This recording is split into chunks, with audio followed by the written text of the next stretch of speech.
الدين رأس المال فاستمسك به فضياعه من أعظم الخسران.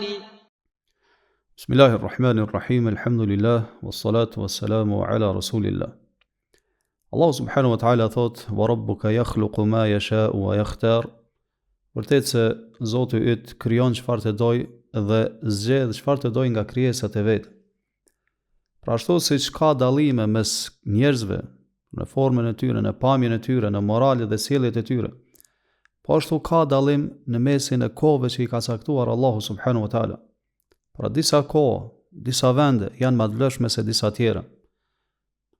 Allahu subhanahu wa ta'ala duke treguar për vlerën e një kohe të caktuar dhe një nate të caktuar, thot: "Lejlatul qadri khairun min alfi shahr." Nata e Kadrit është më e mirë se 1000 muaj. Po Allahu subhanahu wa ta'ala po tregon për vlerën e kësaj nate, që është në ditën e fundit të Ramazanit, edhe na nxit që ne ta shfrytëzojmë atë dhe asesi të mos tregohemi të shkujdesur ndaj saj. Në një hadith pejgamberi sallallahu alaihi wasallam duke treguar për vlerën e natës së Kadrit thot: "Fiha lejlatun khairun min alfi shahr." Në Ramazan është një natë e cila është më e mirë se 1000 muaj. "Man hurimaha faqad hurim." Kurdo që privohet, pengohet nga shfrytëzimi e saj në adhurim, ai person është një mend i privuar dhe i penguar. Pra lejlatul qadri khairun min alfi shahr, nata e Kadrit është më e mirë se 1000 muaj. 1000 muaj do të thotë 83 vite e 4 muaj. Që do të thotë se vepra e mirë gjatë kësaj nate është më e mirë se sa të punosh në 1000 muaj tjerë në të cilat nuk është nata e Kadrit. Dhe kjo sepse Allahu subhanahu wa ta'ala i dallon disa kohë nga disa kohë tjera për shkak të mirësive, dobive të shumta që janë atë. Sipas disa dietarëve, Allahu subhanahu wa ta'ala e ka përmendur fjalën 1000 muaj, jo sepse është qëllimi 1000 muaj në veçantë, mirë po qëllimi është tër koha, sepse arabët e përmendin numrin 1000, mirë po kur dëshirojnë të tregojnë diçka që është në shkallë të lartë dhe në nivel të lartë dhe në numër të madh, në sasi të madhe. Sidoqoftë gjithë kjo, neve si musliman duhet na vëdësoj që ne të kushtojmë vëmendje kohëve të vlefshme të cilat i ka dalluar Allahu subhanahu wa ta'ala, që ne të nxisim veten dhe ambicjet tona që të shfrytëzojmë ato, të mos lejojmë që ato të kalojnë dhe ne të mos e marrim hisën e to.